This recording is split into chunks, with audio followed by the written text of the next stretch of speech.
Bonsoir, donc je constate que nous avons quorum. Donc, je propose et résolu que ce Conseil déclare ouverte la séance ordinaire et adopte l'ordre du jour tel que déposé par le greffier trésorier et on retire 9.12 est retiré. C'est appuyé par M. Renaud.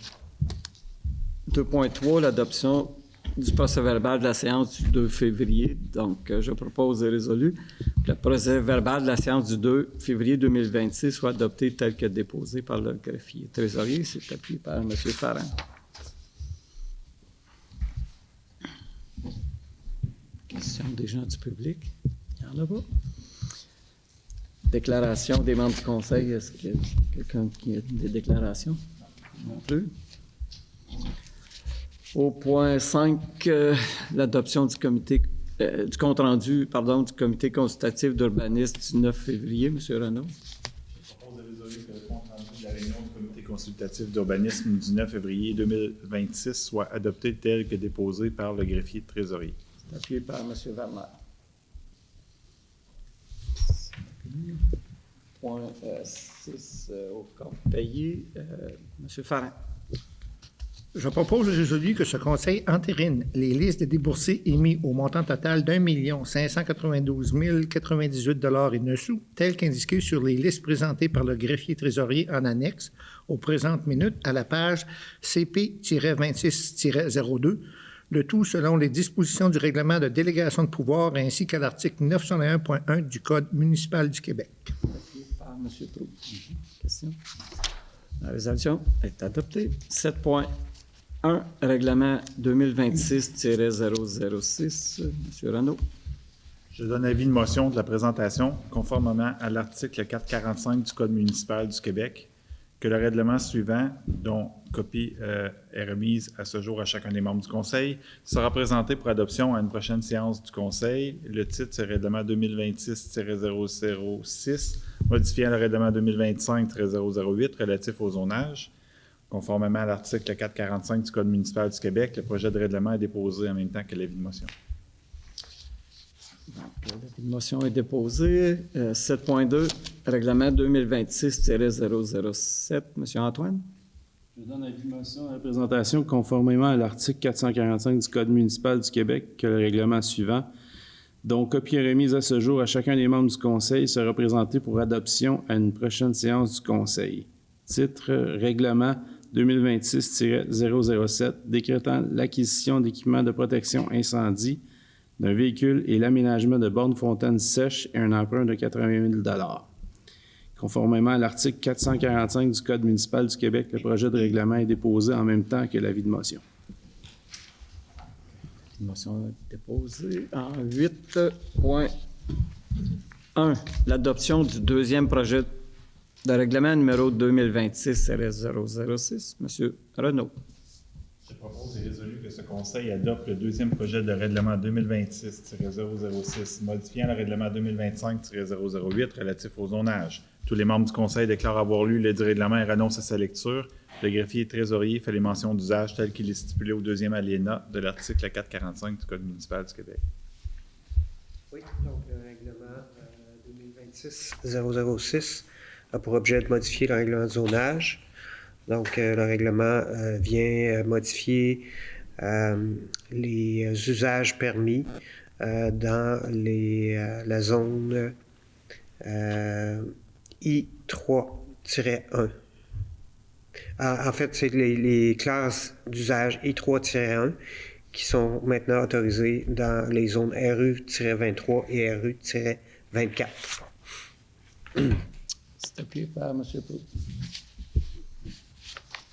La résolution est adoptée. Aux affaires nouvelles, en 9.1, l'approbation d'un plan d'implantation et d'intégration architecturale, un PIA modifié. M. Renaud. Tandis que le demandeur est propriétaire du lot 6 611 294 situé au 70 chemin des Cantonniers dans le parc d'affaires municipal. Tandis que le demandeur a présenté en mai 2025 un plan d'implantation et d'intégration architecturale pour la construction d'un bâtiment principal comprenant 6 unités locatives pour des usages industriels ou commerciaux conformes sur le dit lot. Attendu que le PIA a été approuvé par le conseil municipal le 20 mai 2025, attendu que le demandeur souhaite modifier le PIA approuvé, attendu que les modifications proposées sont conformes au règlement sur les PIA, attendu que le comité consultatif d'urbanisme, dans sa résolution CCU 2026-098, a recommandé d'approuver le présent PIA modifié. En conséquence, je propose et résolu que ce conseil approuve le PIA modifié pour le lot 6 611 294 du cadastre du Québec.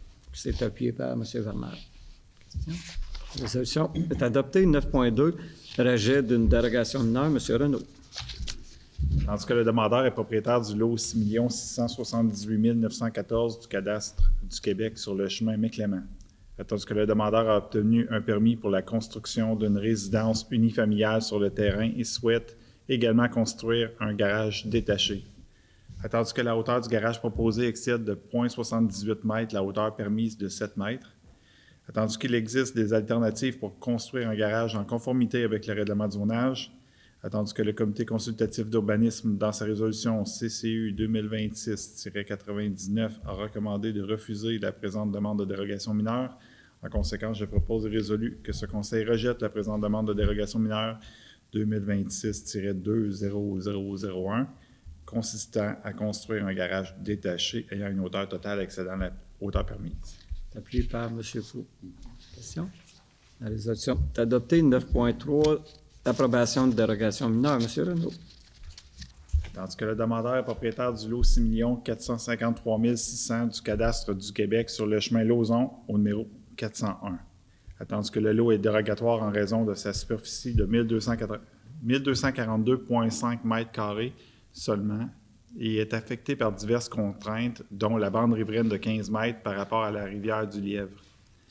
Tandis que la résidence principale présente sur le terrain a été construite en 67 et empiète en partie dans la bande riveraine, attendu que le demandeur souhaite ajouter une pièce d'entrée et un perron à l'avant de la résidence, attendu que les agrandissements demandés empiéteraient de 2,83 mètres dans la marge avant fixée à 9 mètres, attendu que, considérant les contraintes du terrain, il n'y a pas de façon de réaliser le projet en tout respect de la réglementation, attendu que le fait d'approuver la présente dérogation ne causerait aucun préjudice au voisinage, puisque plusieurs propriétés du chemin Lauson empiètent dans la marge avant, attendu que le comité consultatif d'urbanisme, dans sa résolution CCU 2026-100, a recommandé d'approuver la présente demande de dérogation mineure. En conséquence, je propose résolu que ce conseil approuve la présente demande de dérogation mineure 2026-20002, consistant à ajouter à la résidence principale une pièce d'entrée et un perron empiétant dans la marge avant. Appuyé par M. Antoine. Question?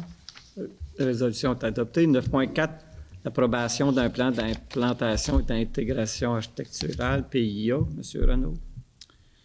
Tandis que le demandeur est propriétaire du lot 6 505 090, situé au 79 chemin Henri-Chartrand dans le parc d'affaires municipal, sur lequel sont déjà érigés 2 bâtiments comportant 4 espaces commerciaux locatifs.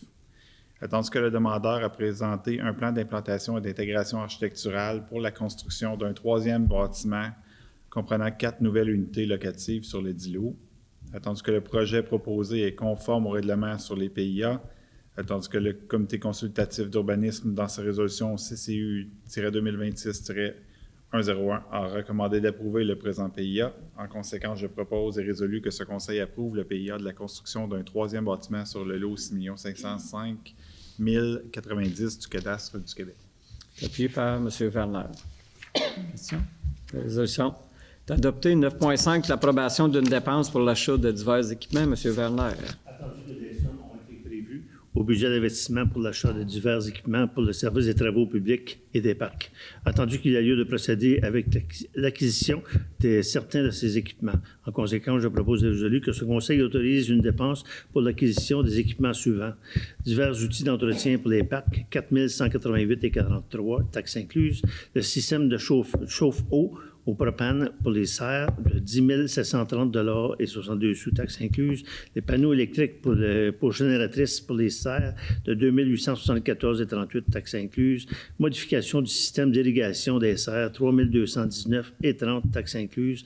Plaques d'acier de 8 pieds par 20 pieds, 7 703 et 33, taxes incluses. Les fonds à cette fin seront pris à même les fonds des parcs et de terrains de jeu pour les équipements de serre et à même les fonds de roulement pour être remboursés sur 5 ans à compter du 2027 pour les autres systèmes. Appuyé par M. Favre. Question? La résolution est adoptée. 9.6, autorisation de dépenses pour des services professionnels. M. Vernet. Attendu que des études géotechniques sont requises dans le cadre du projet de réflexion d'une partie du chemin Donaldson.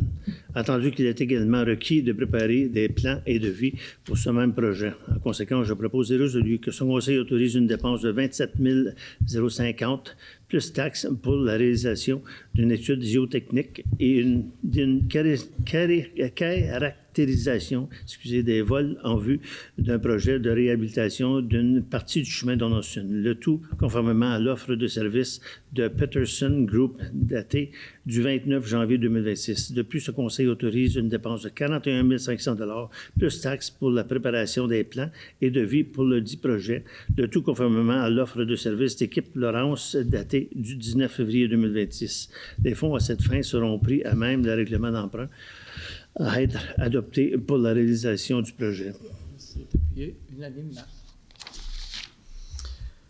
9.7, autorisation de louer un nouveau véhicule de service d'urbanisme. M. Renaud. Attendu que le contrat de location du véhicule du service d'urbanisme arrive à échéance le 8 mars prochain, attendu qu'il y a lieu de louer un nouveau véhicule en remplacement. En conséquence, je propose résolu que ce conseil autorise la location de véhicules neufs de marque Ford, modèle Mach-E Select, électrique 4 roues motrices, incluant 4 pneus d'hiver pour une durée de 48 mois, au prix de 489,26 par mois, taxes incluses. Le tout conformément à la soumission du concessionnaire CalFord. Les fonds à cette fin seront pris au poste budgétaire 02-61000-515 location de véhicules. Appuyé par Mme Arcan. Question? La résolution est adoptée. 9.8, demande à la CPTAQ. M. Proulx. Attendu que le propriétaire des lots 3 382 128 et 3 300 124 du cadastre du Québec situé au 736 chemin Pierre-Laporte souhaite présenter une demande d'autorisation à la Commission de protection des terres agricoles afin d'autoriser l'aliénation d'une partie des dits lots dans le but d'y implanter une activité d'extraction. Attendu, puisque le lot visé est contigu à la zone blanche, la présente demande d'autorisation est assimilée à une demande d'exclusion aux fins de la loi sur la protection du territoire agricole. Attendu que la demande porte sur une superficie d'environ 209 000 m² située au sud de la propriété. Attendu que le potentiel agricole de la parcelle visée est jugé comme ayant des facteurs limitatifs très graves et qu'aucun potentiel acéricole n'y est identifié. Attendu que, dans le cas où la demande serait acceptée, les activités d'extraction devront faire l'objet d'un certificat d'autorisation du ministère de l'Environnement nécessitant diverses études d'impact. Attendu que la demande doit être adressée par la MRC des Collines de l'Outaouais. Attendu que le comité consultatif d'urbanisme, dans sa résolution CCU 2025-084, a recommandé d'appuyer la demande. En conséquence, je propose et résolu que ce conseil demande à la MRC des Collines de l'Outaouais de demander à la CPTAQ d'autoriser l'aliénation d'une partie des lots 3 382 128 et 3 300 124 du cadastre du Québec dans le but d'y implanter une activité d'extraction. Est-ce que... Est-ce qu'on pourrait demander le vote, s'il vous plaît, sur cette résolution-là? Oui. Est-ce que ça prend quand même un appuyeur pareil ou il peut demander le vote? OK, donc on va procéder au vote. M. Werner? Contre. M. Farrin? Contre. M. Proulx? Pour. Mme Arcan? Contre. M. Antoine? Contre. M. Renaud? Contre. Donc, on va voter. La résolution est rejetée. En 9.9, l'adoption de politique PAC 3, programme commémoratif. Donc, juste avant de lire l'attendu, je pense que Mme... Je vais juste dire un petit mot. Oui, Mme Arcan va dire un petit mot, ensuite nous procéderons aux attendus. Oui. Oui, c'est ça. Oui. Ce soir, nous adoptons une résolution qui va bien au-delà d'un simple programme de plantation d'arbres. Nous choisissons de planter la vie. Ce projet est né d'une douleur immense, celle de la perte de ma petite-fille Esther. Mais de cette peine est aussi née une volonté, transformer l'amour que nous lui portons en quelque chose de vivant, de durable et de porteur d'espoir. Chaque arbre planté deviendra un symbole de mémoire, un symbole de résilience, un symbole d'avenir. Les arbres s'enracinent profondément, grandissent avec le temps et offrent ombre, beauté et oxygène aux générations futures. À leur façon, ils nous rappellent que même les vies trop brèves laissent une empreinte immense. Je souhaite que ce programme permette à d'autres familles de trouver, elles aussi, un lieu pour se recueillir, se souvenir et voir la vie continuer. Je tiens à remercier sincèrement mes collègues, à l'équipe administrative et aux membres du comité de l'environnement. Pour votre écoute, votre sensibilité et votre ouverture ont permis à ce projet de voir le jour. Dans un moment aussi personnel, vous avez su faire preuve d'humanité. Merci d'avoir accueilli cette initiative avec respect et bienveillance. Cela signifie beaucoup plus que vous ne pouvez l'imaginer. Merci. On peut procéder avec la résolution. Merci, Anne-Marie. Attendu que le conseil municipal souhaite mettre en place un programme de plantation d'arbres commémoratifs, attendu que le comité d'environnement a élaboré un projet de politique à cet effet, en conséquence, je propose et résolu que ce conseil approuve la politique P-Parc-3, programme commémoratif, laquelle est jointe en annexe à la présente. Attaqué unanimement. 9.10, autorisation d'installer un arrêt obligatoire. M. Werner. Attendu que le comité des travaux publics a recommandé l'installation d'un arrêt à l'intersection du chemin Emeralda et des terrasses. En conséquence, je propose et résolu que ce conseil approuve l'installation d'un arrêt obligatoire à l'intersection des chemins Emeralda et des terrasses. C'est appuyé par M. Antoine. La résolution est adoptée, donc pas de question. En 9.11, l'adoption de la politique des subventions et commandites, PADM 2, révisée. M. Farran. Attendu que l'actuelle politique des subventions et commandites, P-ADM-3, a été révisée le 3 juin 2013. Attendu qu'après révision de celle-ci, il y a lieu de modifier afin d'ajouter des points tels que spécification du type de commandite, monétaire, prêt d'équipement, publicité, ajout d'un onglet concernant le suivi post-commandite, retrait d'un don individuel. Attendu qu'un nouveau formulaire de demande de commandite a également été créé. En conséquence, je propose et résolu que ce conseil approuve la nouvelle politique PADM-2 révisée, laquelle est jointe en annexe à la présente. Et c'est appuyé par M. Werner. Question? La résolution est adoptée.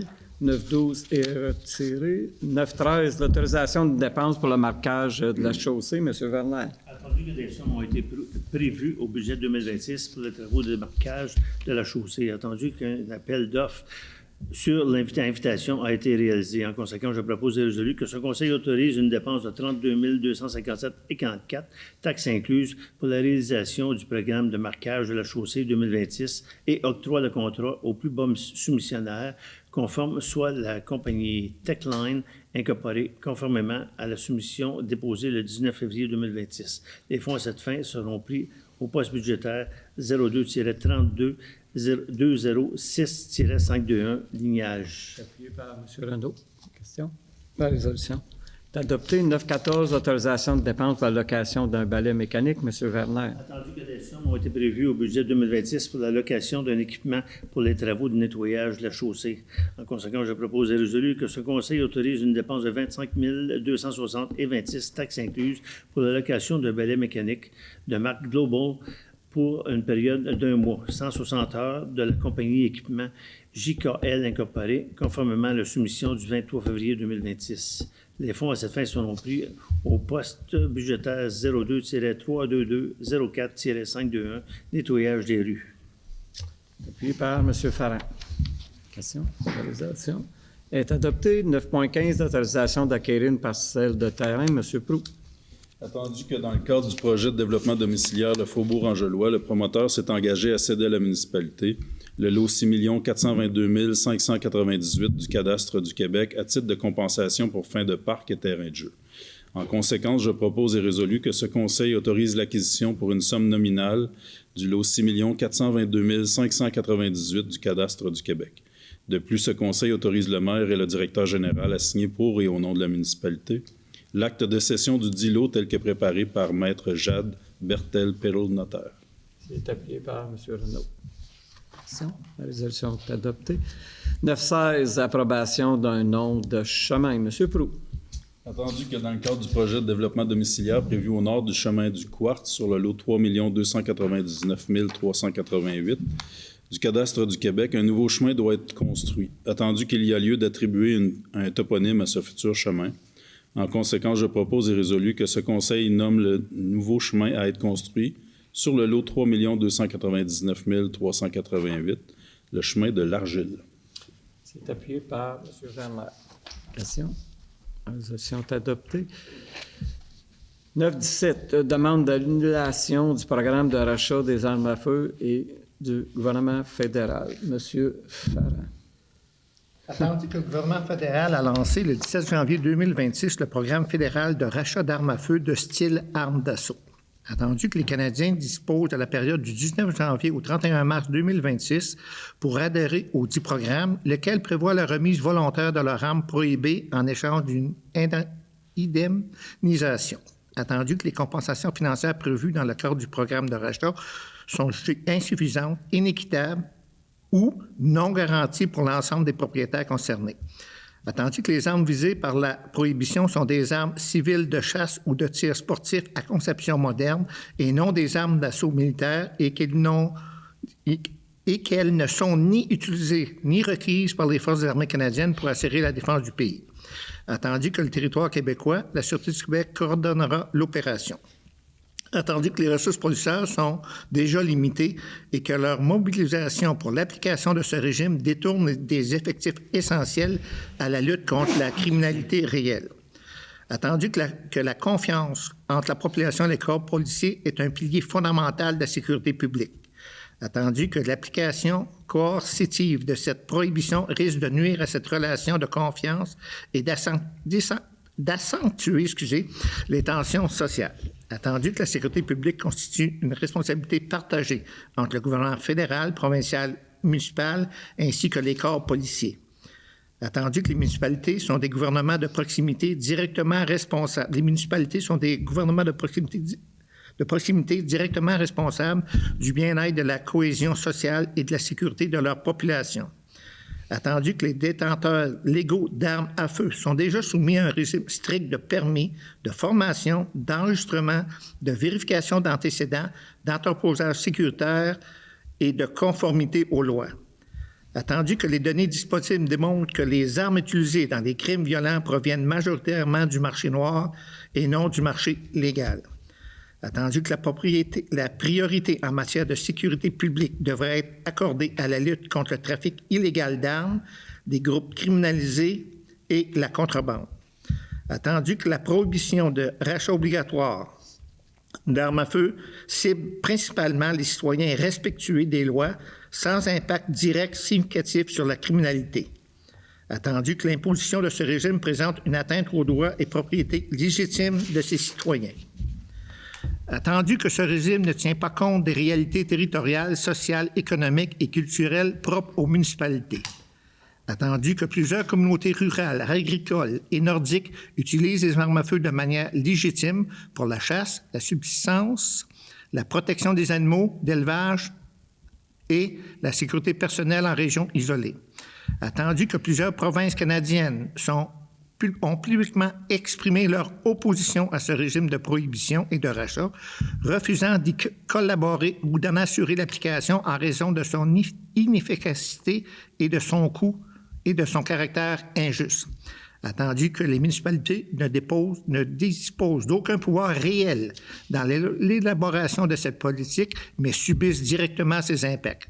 En conséquence, je propose et résolu que la municipalité de L'Ange-Gardien demande officiellement au gouvernement fédéral de mettre fin à son programme de rachat d'armes à feu de style armes d'assaut, que dans l'éventualité où ce programme ne serait pas abrogé, la municipalité de L'Ange-Gardien demande officiellement à la Sûreté du Québec de ne pas appliquer sur son territoire les mesures de prohibition et de rachat obligatoire des armes à feu prévues par le gouvernement fédéral, que la municipalité affirme que la priorité en matière de sécurité publique doit être la lutte contre le trafic illégal d'armes, le crime organisé et la violence armée réelle plutôt que la confiscation d'armes légalement détenues, que la municipalité demande au gouvernement du Québec d'intervenir auprès du gouvernement fédéral afin de revoir l'approche actuelle et de privilégier des politiques fondées sur des données probantes et l'efficacité réelle en matière de sécurité publique. Que la municipalité affirme son soutien aux citoyens respectueux des lois, aux chasseurs, aux agriculteurs, aux communautés rurales et aux utilisateurs légitimes d'armes à feu. Qu'une copie de la présente résolution soit transmise à la Sûreté du Québec, au ministre de la Sécurité publique du Québec, au premier ministre du Québec, au ministre fédéral de la Sécurité publique, aux députés provinciaux et fédéraux concernés, à la Fédération québécoise de la municipalité, la FQM, et à l'Union des municipalités du Québec, UMQ. C'est appuyé par M. Proulx. Sur une question. La résolution est adoptée. 9.18. Vous avez un bon souffle, M. Fan. 9.18, autorisation de signer un contrat pour l'entretien du carrefour gératoire 309-315. M. Werner. Attendu comme les années passées, le ministère des Transports, de la Mobilité durable souhaite confier à la municipalité le contrat d'entretien estival coupe de gazon du carrefour gératoire 309-315 et de ses embranchements. En conséquence, je propose et résolu que ce conseil autorise le directeur général à signer pour et au nom de la municipalité le contrat avec le MTMD pour l'entretien estival, les coupes de gazon, du carrefour gératoire 309-315 et de ses embranchements pour une somme de 2714,66 pour la saison 2026. C'est appuyé par M. Renaud. Question? La résolution est adoptée. 9.19, l'approbation de dépenses pour les travaux de scellement de fissures. M. Werner. Attendu que des sommes ont été prévues au budget 2026 pour les travaux de scellement de fissures de la chaussée, attendu qu'un appel d'offres sur invitation a été réalisé. En conséquence, je propose et résolu que ce conseil autorise une dépense de 21 609,55 taxes incluses pour la réalisation des travaux de scellement de fissures de la chaussée 2026 et octroie le contrat au plus bas soumissionnaire conforme, soit la compagnie Ligne Masca Incorporée, conformément à la soumission déposée le 25 février 2026. Les fonds à cette fin seront pris au poste budgétaire 02-322-09-522, scellement de fissures. Appuyé par M. Proulx.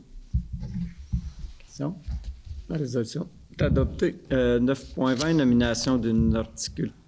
Mme Arcan. Attendu que le conseil municipal a prévu dans le cadre du budget 2026 la création d'un poste spécialisé d'horticultrice afin d'assurer la gestion adéquate de la serre municipale ainsi que l'expertise nécessaire en horticulture.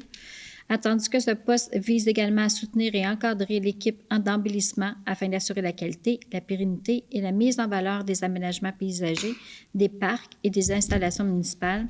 Attendu qu'un affichage interne a été réalisé conformément à la convention collective en vigueur.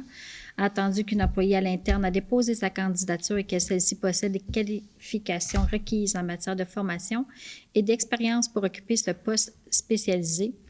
Attendu que le directeur des travaux publics et de l'hygiène du milieu ainsi que la conseillère en ressources humaines recommandent sa nomination. En conséquence, je propose que ce conseil nomme Mme Ginette Gratton, horticultrice, effectif à compter de ce jour. Les conditions de travail applicables sont celles prévues à la convention collective en vigueur. Et c'est appuyé par M. Farah. Question?